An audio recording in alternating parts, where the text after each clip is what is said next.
Welcome to Pointwise's Tutorial Tuesday, where we show you how to use a feature or demonstrate a technique in just a couple of minutes.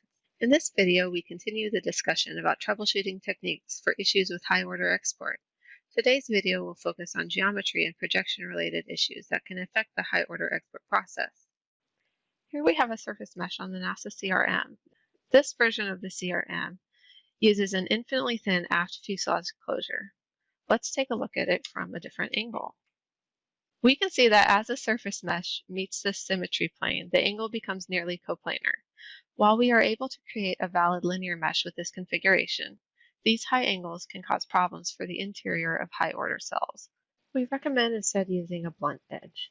The other geometric issue I would like to discuss is geometry that contains a surface of revolution. Let's take a look at the nose cone. So if we select the quilt,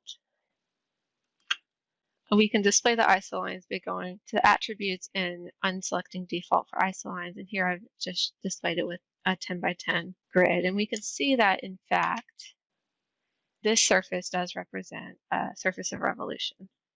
As we approach the point of revolution, the isolines, which follow the partial derivatives of the underlying surface, become parallel to one another. This can cause issues with projection, especially with a very fine surface grid.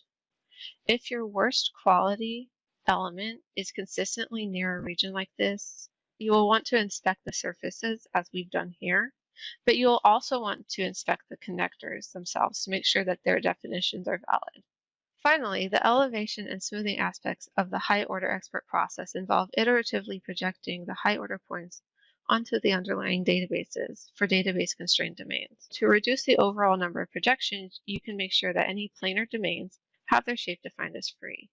Secondly, domains that are database constrained are by default projected onto all database entities. You may be able to improve efficiency by projecting the domains with the highest curvature directly onto their underlying quilts. Similarly, if connectors are projected onto the quilts, then the algorithm considers the interior of the quilt as fair game for positioning of high-order points.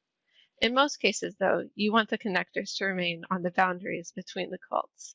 Even though you can't select the database boundaries for projection, there are hidden entities called edges that you can use. To do this, you're going to want to go to View and enable Show Hidden. Then select your connector, and when you go into the projection panel, you are able to see the edges and project onto them. If you like this video, be sure to click the thumbs up button and subscribe to our channel for more videos like this. If you have any questions or suggestions for future videos, drop us a line down below or connect with us on Twitter, which is linked in the description. Thank you all and have a pleasant Tuesday.